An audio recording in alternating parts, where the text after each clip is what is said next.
princípio, Deus criou os céus e a terra era sem forma e vazia. Havia trevas sobre a face do abismo, e o Espírito de Deus pairava por sobre as águas. E disse Deus: haja luz, e houve luz.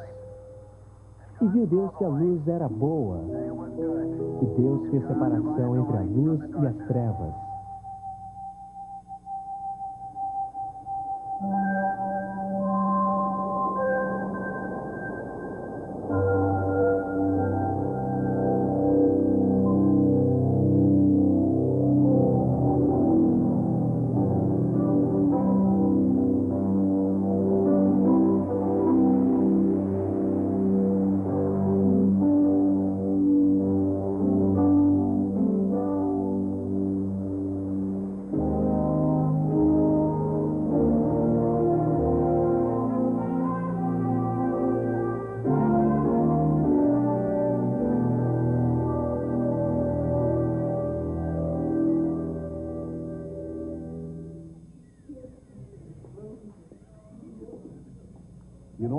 Em quase todos os sistemas educacionais do mundo, os jovens são ensinados a respeito do grande mistério: como apareceu o mundo. Em quase todo lugar, a história é a mesma. O professor diz: lentamente, durante milhões e milhões de anos, tudo aconteceu por acaso. A evolução fez isso. Enormes períodos de tempo, e o acaso fez as coisas acontecerem. Alguns professores, porém, ensinam uma história diferente. Eles ainda consideram a criação como algo feito por uma inteligência extraterrena, a qual chamam de Deus, uma possibilidade científica. Nesses programas, você conhecerá um britânico brilhante, o professor Arthur Wilder Smith, um dos poucos cientistas do mundo que já recebeu 3 doutorados. Ele já publicou mais de 60 livros e artigos científicos, não só na área do debate criação versus evolução, mas também na sua área da ciência, que é a bioquímica. O professor Wilder Smith vive na Suíça há muitos anos e é uma das autoridades mais respeitadas na Europa na controvérsia sobre criação e evolução. Vamos dar uma olhada no mundo ao nosso redor. Vamos para a Suíça com o professor Wilder Smith e outros cientistas altamente qualificados e vamos examinar as evidências, os fatos da natureza.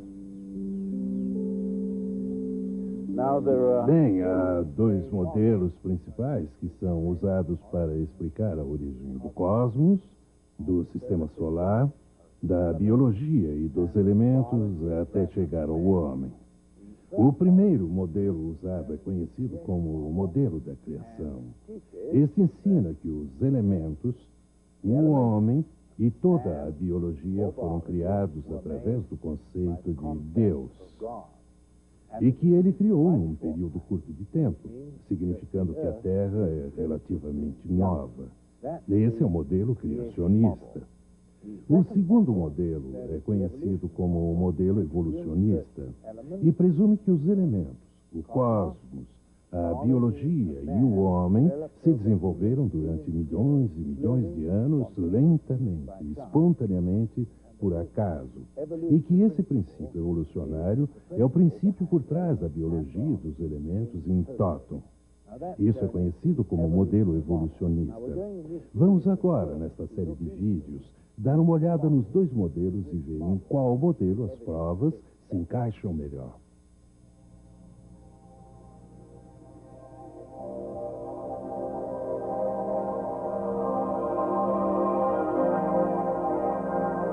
Mas antes de mergulharmos mais a fundo nas informações científicas relacionadas com o nosso tópico, devemos verificar o que nossos ancestrais pensavam de como se iniciaram todas as coisas. Bem cedo na história da humanidade, os homens devem ter ficado bastante impressionados com o Sol, a Lua e as estrelas. O professor Wilder Smith diz: o homem é fundamentalmente religioso e, se tiver a chance de ancorar sua fé em algo, é isso que ele faz. Nos dias antigos, os homens, olhando para as estrelas e a lua, e provavelmente não as entendendo, chegaram à conclusão de que elas eram formas de deuses. Enquanto que na Mesopotâmia a lua e as estrelas tornaram-se objetos de adoração, no Egito o sol era dominante e adorado como um deus. Para os egípcios, o sol era o rei dos deuses e imperador do mundo. Eles acreditavam que o sol, dia após dia, vencia o caos das trevas para raiar sobre aquele oceano primitivo triunfantemente, conduzindo seu barco solar pelos céus até desaparecer, iluminando o submundo durante a noite. Um conhecido hino ancestral ao deus egípcio do sol, Atom, é guardado no Museu Egípcio do Cairo. Ele fala a respeito do sol como fonte de toda a vida. Tu, ó sol vivente, que dás início à vida, tu és radiante, magnífico, brilhante e alto acima das terras. Tu que causas o fruto na mulher, que criaste a semente no homem e que deste vida à criança no útero de sua mãe. É bem diferente a história contada na Bíblia, o livro de um outro povo antigo do Oriente Médio, o povo de Israel. A Bíblia diz que só há um Deus, Criador do céu e da terra, e portanto Criador também do sol. Deus é a fonte de luz e vida. E o sol, a lua e as estrelas são somente portadores de luz, indicadores do tempo e das estações. A descrição bíblica é completamente diferente de todas as histórias da origem do mundo. E, como muitos cientistas hoje acreditam, historicamente ela é de completa confiança. É um relato sóbrio de como esse maravilhoso mundo apareceu. O Velho Testamento compara o número de estrelas aos grãos de areia nas praias. O surpreendente é que essas palavras foram escritas quando os antigos astrônomos achavam saber exatamente quantas estrelas existiam. Só alguns milhares. Era tudo o que podiam ver a olho nu. Como poderiam saber esses escritores bíblicos, mesmo milhares de anos antes de Galileu apontar seu telescópio astronômico para o céu em 1609, que as estrelas são literalmente incontáveis? Galileu ficou pasmo pelo que viu. Nenhum homem poderia começar a estimar com precisão o número das estrelas do universo. No entanto, milhares de anos antes, a Bíblia indicava que o universo era literalmente vasto demais para ser compreendido pela mente humana.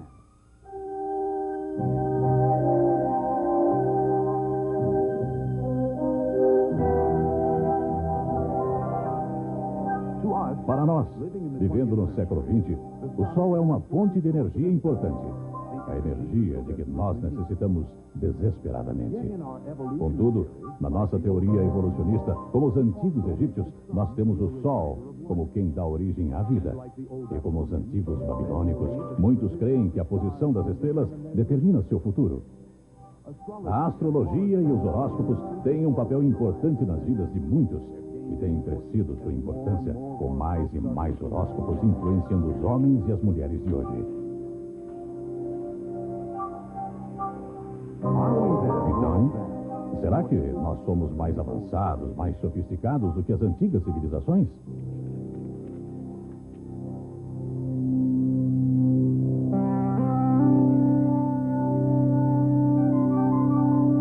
Em nosso século, a ciência e a tecnologia dominam nossas vidas.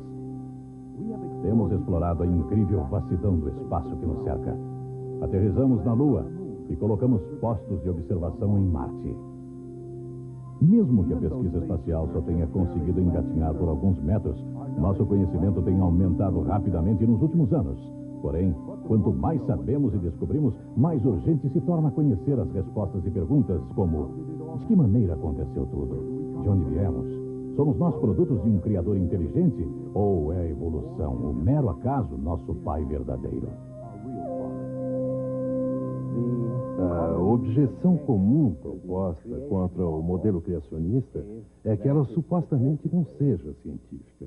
Dizem: se você oferece um Deus para explicar a origem da energia, da matéria e da vida, você está oferecendo algo que não dá para examinar num laboratório. Bem, nós não podemos examinar Deus num laboratório, e isso realmente é verdade. Mas mesmo que não possamos examinar Deus, o modelo criacionista pode ser examinado em laboratório e tem se provado correto, porque se o homem fizer o papel de um criador, ele pode, ou provavelmente, irá criar algumas formas de vida simples no decorrer dos próximos anos, possivelmente. Vejamos, o segundo modelo evolucionista diz que para produzir a vida não é necessário supor nada que não seja ou matéria ou energia. Ora, essa afirmação não é científica. Sabemos muito bem que se deixarmos a matéria sem pôr a mão, ela não se organiza sozinha, não importa o quanto tenham se esforçado nos últimos anos para provar isso. O que realmente precisamos, todas as vezes que queremos vida, é injetar informações vindas de um ser inteligente na matéria, seja este ser Deus ou homem. Portanto, o segundo modelo não se encaixa tão bem como o primeiro modelo, o da criação, com os fatos científicos conforme os conhecemos. Por que o professor Wilder Smith está tão convicto de que a evolução nunca poderia ter acontecido? A resposta é bem simples. Tomemos o exemplo dos arranha-céus de Nova York. Para construir esses prédios enormes, você precisa de um plano.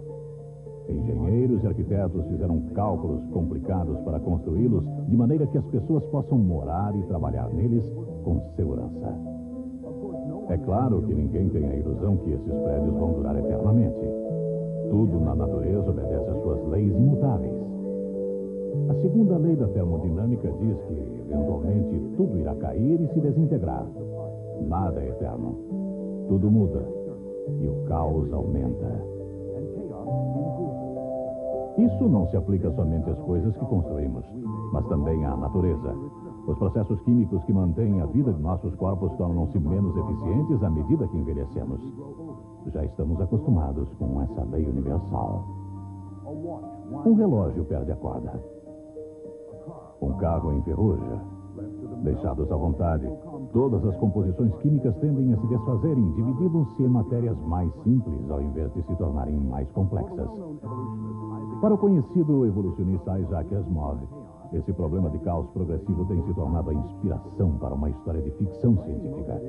Asimov, escrevendo em Nova York a maioria de seus 200 livros de ciência e ficção científica, conta por que tudo na natureza regride até chegar ao caos.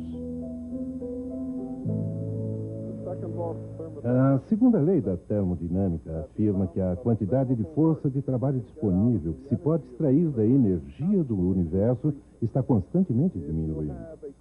Se você tiver bastante energia em um local em grande intensidade, para que você possa ter uma alta temperatura aqui e baixa temperatura ali, então você pode extrair dessa situação a força de trabalho. Quanto menor a diferença de temperatura, menor a força que se pode obter.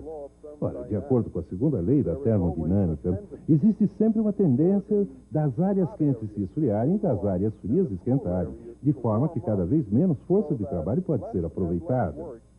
Até que, por fim, quando tudo está com uma só temperatura, é impossível aproveitar qualquer força, embora toda a energia ainda esteja ali. E isso é verdade para tudo em geral, para o universo inteiro.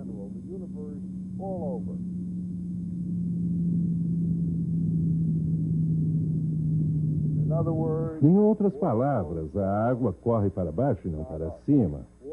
A água procura seu nível, não se separa. As coisas se tornam desordenadas.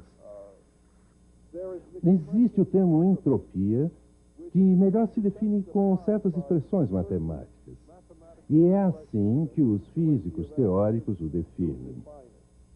Mas se esquecemos a matemática, a entropia é uma medida do nível da desordem do universo. Quanto maior a desordem, tanto maior a entropia. Ela é uma medida das coisas procurando seu nível em todo o universo. Quanto mais as coisas do universo vão se equilibrando, tanto maior a entropia. Eventualmente, no decorrer do tempo, se o universo durar até lá, parece mesmo que a entropia alcança seu máximo. Tudo se equilibra, tudo fica completamente desordenado e depois disso não pode existir mudança, nem trabalho nenhum, nada. É um tipo de morte.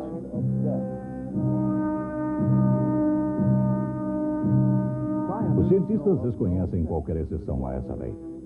E ainda que o Dr. Asimov pessoalmente não o reconheça como tal, muitos cientistas acreditam que isso seja um obstáculo verdadeiro e muito sério à teoria da evolução, porque a evolução requer que os átomos se organizem em arranjos cada vez mais complexos e ordenados.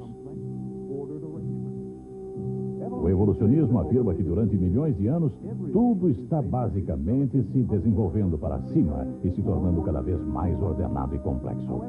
Entretanto, esta lei básica da ciência, a segunda lei da termodinâmica, diz o exato oposto. Os arranjos complexos e ordenados tendem a se tornar cada vez mais simples e desordenados com o passar do tempo. Há um impulso irreversível para baixo através de todo o universo. Vários cientistas apontam que basta só isso, só essa lei, quando compreendida em toda a sua essência, para desacreditar a teoria da evolução. De fato, é uma das razões mais importantes que motivou vários evolucionistas a deixarem de sua teoria em favor da ideia de uma criação original.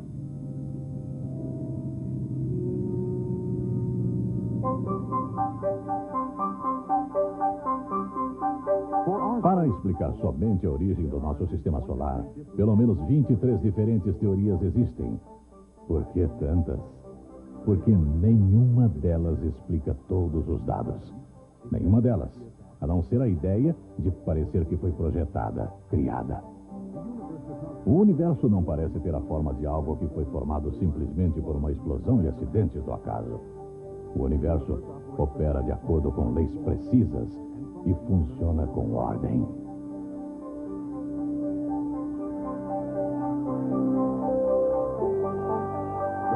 Quanto mais nós o exploramos, mais encontramos ordem nos movimentos e sistemas. Será que tudo isso aconteceu por acaso?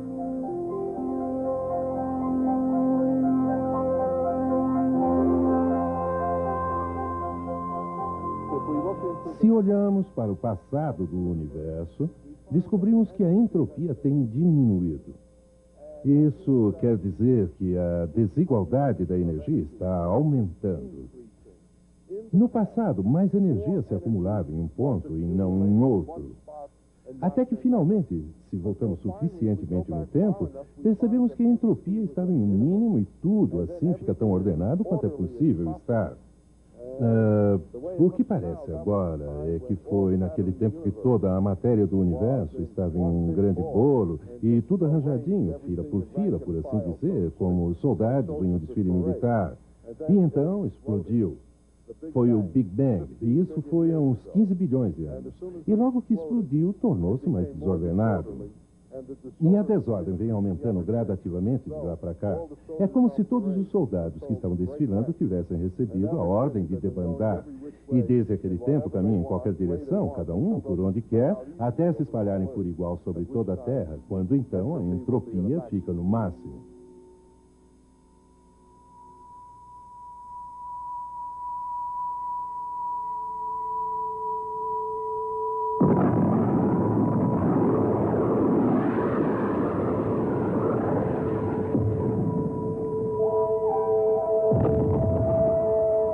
Será que um Big Bang consegue ser a explicação verdadeira de um universo tão complicado e altamente organizado como esse que conhecemos? O astrônomo professor Harold Slusher. O Big Bang é a grande explosão. É uma das cosmogonias dos tempos modernos. Tenta explicar a origem do universo que ela contém. O Big Bang afirma que toda a matéria e energia do universo se concentravam a certa altura naquilo que se conhece como sendo o átomo primordial. O tamanho desse átomo varia conforme as opiniões dos diferentes astrônomos. Uns diziam que era infinito em seu tamanho e outros que era, ou que tinha, mais ou menos, o diâmetro do sistema solar. Hoje, os pontos de vista seriam mais do átomo primordial ser do tamanho de um elétron ou menor. Essas pessoas afirmam que toda a matéria e energia se concentravam em um objeto menor, digamos, do que a cabeça de um alfinete, e que esse objeto ficou ali no espaço por quem sabe quanto tempo e de repente desenvolveu uma instabilidade interna e a coisa explodiu. E de alguma forma saíram de dentro dela galáxias e aglomerados de galáxias e estrelas e pelo menos um sistema planetário. Se olhamos o universo hoje, Das explosões nunca vemos se processar a ordem. O que vemos ser produzido é desordem. Então é bem natural perguntar: quais as provas para essa ideia da explosão ser responsável pela ordem? Uma ideia tão diferente de qualquer coisa que podemos ver hoje, uma coisa que não parece seguir um modelo lógico normal de nada que tenhamos hoje. Ora, as evidências apontadas são o que chamamos de expansão do universo. Quando olhamos a luz que vem das galáxias, essa luz parece que está se mudando para o lado vermelho. Dizendo que está mudando para o lado vermelho, eu quero dizer que se um objeto está se distanciando de nós, de quem o observa, parece que aquelas ondas de luz ficam esticadas. E à medida que se esticam, a luz vai mudando para o lado longo do espectro e a luz parece ser vermelha. Acredita-se ser isso um efeito causado pelo movimento de um objeto para mais longe do observador.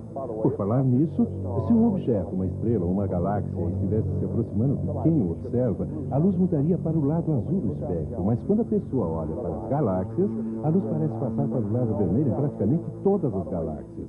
E pode ir lembrando que algumas das galáxias têm mudanças para o azul. Ninguém jamais explicou por que com base no universo em expansão. Mas a maioria das galáxias tem mudanças para o vermelho. Isso é tomado como prova de um universo em expansão. Existe uma variedade de outras explicações científicas reconhecidas como possíveis para o fato da mudança para vermelho que não exigem falar em explosão nem expansão do universo. Por exemplo, como Einstein previu, a luz pode ficar avermelhada por causa da gravidade, aquela força de atração entre toda a matéria do universo. Além disso, há muitas razões para pôr em dúvida seriamente o universo ter sido formado com uma grande explosão. Aqui na Terra, em toda a nossa experiência, nunca observamos explosões que produzissem arranjos ordenados. Estou certo que você consideraria o caso absolutamente incrível, fantástico e fictício se eu lhe dissesse que tinha visto uma dessas montanhas explodir e que da explosão eu tinha visto as rochas e o pó e os gases se baixarem para formar uma cidade, digamos uma cidade de pedra, na qual você teria bem mais ordem e complexidade e informações do que existiram naquela montanha de pedra. Parece-me praticamente impossível obter-se o universo real que vemos aí à nossa volta, não uma coisa imaginária, mas um universo visível, bem complexo, cheio de informações, a partir de uma grande explosão, um Big Bang.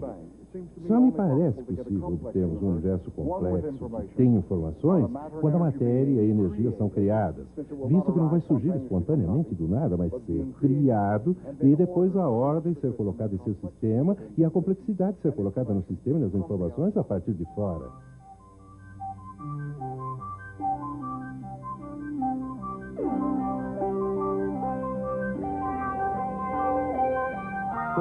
Assim, para criar qualquer tipo de desenvolvimento ou organização complexa num sistema fechado, precisa-se de energia e informações vindas de fora.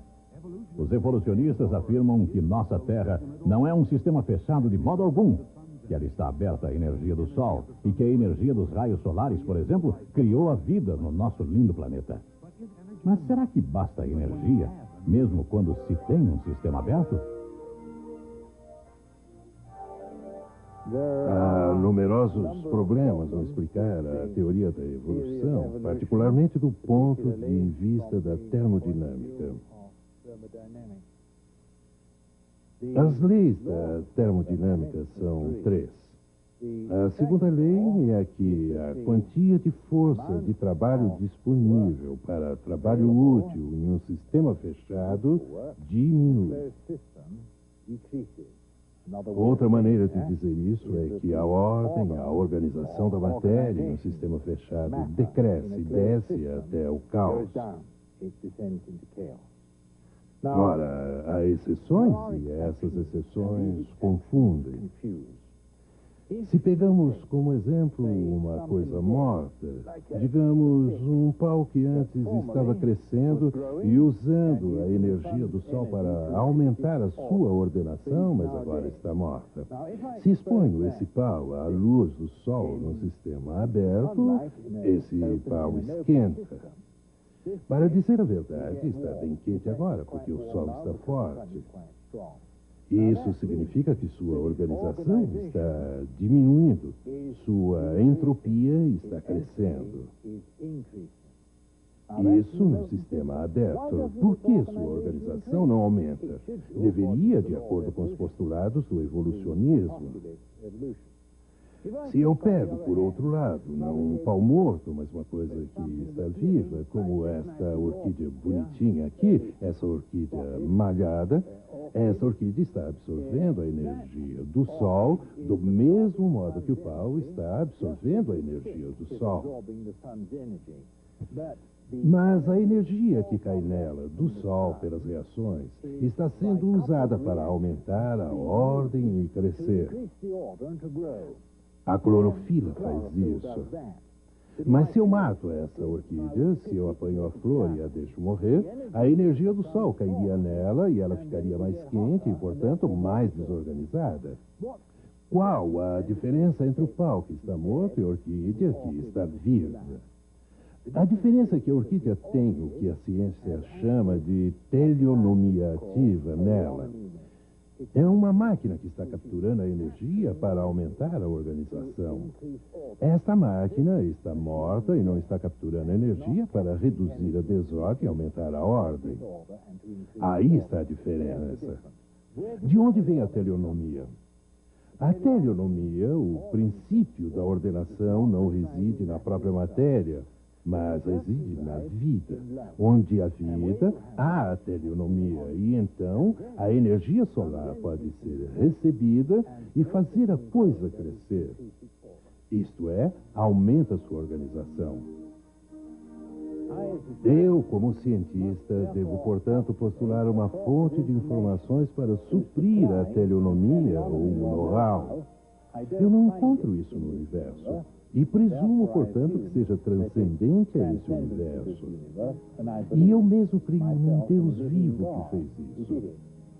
Creio que este Deus que supriu essas informações revelou-se em forma de homem para que o homem pudesse entender.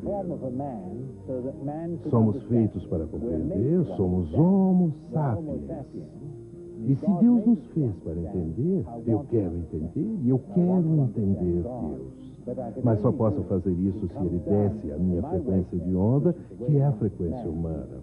E então eu creio que Deus se revelou na forma de Cristo e que nós podemos servi-lo e conhecê-lo em nossos corações como fonte do Logos de toda a informação necessária à feitura do universo e da própria vida.